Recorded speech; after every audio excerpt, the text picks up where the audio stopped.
ሰላምታና በበዘለኹም ወይ ብጻሕኹም ክቡራትን ፍትዋትን ተኸታተልቲ ትግራይ ስትሪም ሚድያ ነዚ ሰዓት ዝሓዝናዮም እዋናውን ኣገደስትን ዜናታት እንሆ። ብፈለማ ድማ ኣርእስተ ዜና ሓድሽ መግለጺ ኣይተ ጌታቸው ረዳ ወፂኡ፣ ጀነራል ታደሰ ወረደ ዝሃቦ ሓድሽ ኣንፈት ዝመስል መጠንቀቕታ፣ ዕላዊ መግለጺ ዶክተር ደብረጽዮን ገብረ ሚካኤል፣ ሚኒስትር ኮሙኒኬሽን ብልጽግና ዶክተር ለገሰ ቱሉ ብዛዕባ ምድምሳስ ሕወሓት ዝሃቦ ሓድሽ ኣንፈት፣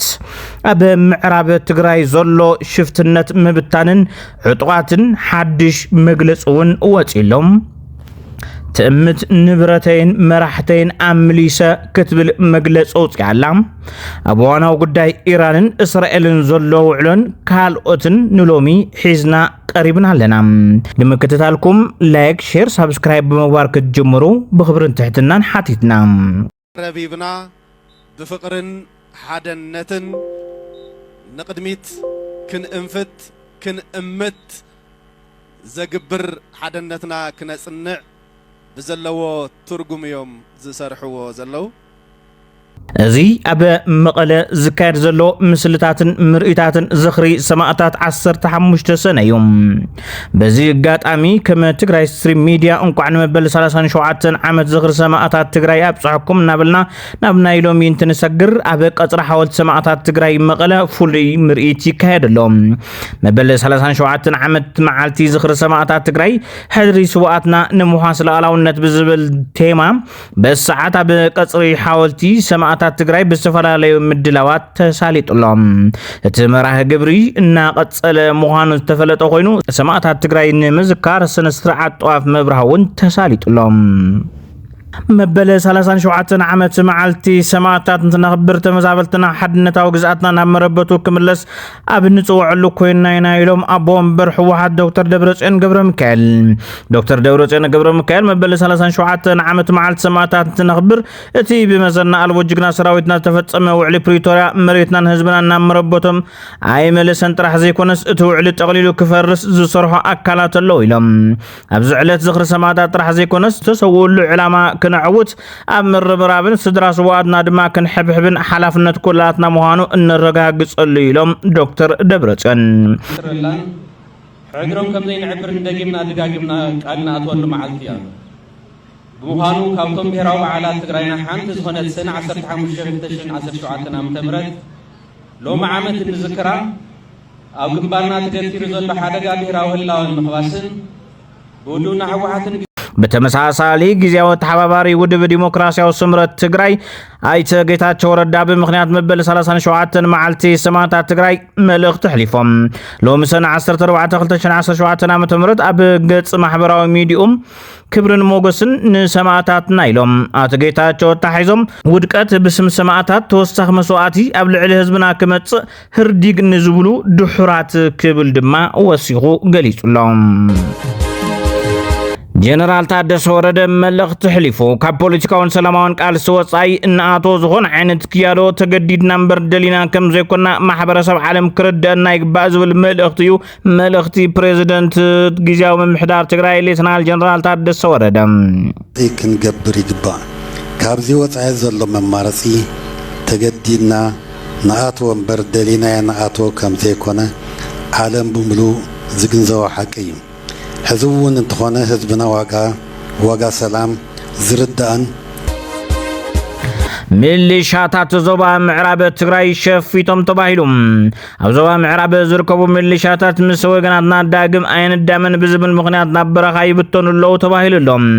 ሕዚ ካብ ምዕራብ ትግራይ ዝበፅሕና ሓበሬታ መብዛሕትኦም ሚሊሻታት ንሕርሻ ንወፅእ ኣለና ብዝብል ሽፋን ናብ በረኻ ከም ዝተበተኑ ይሕበር። ሚሊሻታት ምዕራብ ትግራይ ቅድሚ ሕዚ ዝተጋገናየ ያክል ዝብል መርገፂ ከም ዝሓዙ ተረጋገፀ ኮይኑሎም ኣብ ደጉዓታት ምዕራብ ዝርከቡ ሚሊሻታት ዳርጋ ሙሉእ ናብ በረኻ ተበቲኖም ኣለዉ። ዝተረፉ ውሕዳት ድማ ተመሳሳሊ ስጉምቲ ክወስዱ ኣብ ምድላዋት ከም ዘለው ተሓቢሮም።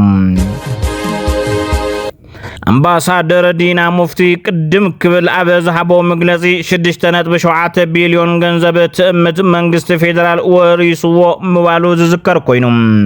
ትእምት ንብዙሕ እዋናት ኣብ ክልተ ተኸፊሎም ዝነበሩ ጉጅለታት ክመናጠሉሉ ምጽንሑ ዝፍለጥ እዮም ሕዚ ግን ትእምት ሓድሽ መግለጺ ውጽኢሎም ኣብ መግለጺኡ ትካላት ትእምት ናብ ሓደጋ ዘውድቕ ዘይሕጋዊ ምንቅስቓስ ደው የብል ኢሎም በዓል ሓደራ ቦርድ ትእምት ሎሚ ሰነ 14 2017 ዓመተ ምህረት ኣብ ዘውጽኦ ጽሑፋዊ መግለጺ ዘይሕጋዊ ጉባኤ ዘካየደ ኣካል ንትእምት ተመልኪቱ ዘውጽኦ መግለጺ ውድቅ እዩ ኢሉዎም በዓል ሓደራ ቦርድ ትእምት ዘይሕጋዊ እዩ ክብል ዝገለጾ ብዶክተር አዲስ ዓለም ባሌማ ዝምራሕ ኣካል ሰነ 13 2017 ዓመተ ምህረት ኣብ ጽሓፎን ብማሕበራዊ ሚድያ ዝተዘርግሐን ደብዳቤ ናብ ቦምበር በዓል ሓደራ ቦርድ ቴድሮስ ሓጎስን ንዋና ፈጻሚ ስራሕ በየነ ምኽሩን ብዶክተር አብርሃም ተኸስተን ጥላውን ታረቀን ቀይረዮም ይብል ነባር በዓል ሓደራ ቦርድ ትእምት ዘይሕጋዊ እዩ ክብል ዝገለጸ ብተወሳኺውን 11 ሓደሽቲ ኣባላት ኣመራርሓ ቦርድ ሸይመለኹ ኢሉሎም ዩኒቨርሲቲ ራያ መቐለን ዓዲግራትን 3845 ተምሃሮን ልሙዓንታ መሪቕን እቶም ሎሚ ሰነ 14 2017 ዓመተ ምህረት ዝተመረቑ ተምሃሮ ብቐዳማይን ካልኣይን ዲግሪ ምዃኖም ካብተን ዩኒቨርሲታት ዝተረኸበ ሓበሬታ ይረድእ ዩኒቨርሲቲ ኣክሱም ድማ ሰነ 16 2017 ዓመተ ምህረት ተምሃሮኡ ከም ዘመርቕ ንምፍላጥ ተኻኢሉሎም ትግራዊቲ አርቲስት ሰላም ተስፋዬ ንተፈናቀልቲ ሓገዝ ዝውዕል 100,000 ብር ደገፍ ጌራ ዕባይ ምዕራብ ከተማ ሕሞራ ዝኾነት አርቲስት ሰላም ተስፋይ ኣብ መድረኽ ተዋስኦ ኢትዮጵያ ዓብሽም ዘትረፈት እያ አርቲስት ሰላም ተስፋይ ነዚ ዝዕብን ንሕብረተሰብ ድጋፍ ኣብ ጽሑለይ ብምባል ብር 100,000 ኣበርኪታላ ንሰናይ ተግባር አርቲስት ሰላም ተስፋይ ኣዚና እናመስገና ካልኦት ወገናትና እውን ብዝኻልኩሞ ነቲ ኣብ መከራ ዘሎ ተፈናቃላይና ድጋፍኩም ክትቡን ሓተት ኢላላ ጽላል ሲቪል ማሕበረሰብ በምዕራብ ትግራይ ዶክተር ለገሰ ቱሉ ተመዛበልቲ ከይምለሱ ዝገበረ ሕወሓት ኢሉ ሚኒስትር ኮሙኒኬሽን ኢትዮጵያ ዶክተር ለገሰ ቱሉ ተመዛበልቲ ክምለሱና ስራሕና ሕወሓት ይዕንቅፈናሎ ኢሉ ካብ ዶክተር አብይ ጀሚሩ ላዕለዎት ሰብ ብልጽግናውን ተመዛበልቲ ክምለሱ ልዕሊ ዝኾነ ኣካልና ስራሕና ጸኒሕናና ከይምለሱ ዝገብር ዝነበረ ባዕሉ ሕወሓት ይዝብል ብቐጥታን ብተዘዋውርን ኣብ ምዝራብ ኣለዎ እዚ ብስርዓት ብልጽግና ተደጋጋሚ ዝወሃብ ሓሳብ እዩ ይኹን እምበር መንግስት ትግራይ ከሳብ ሕዚ ግብረ መልሲ ክህበሉ ኣይተርአየን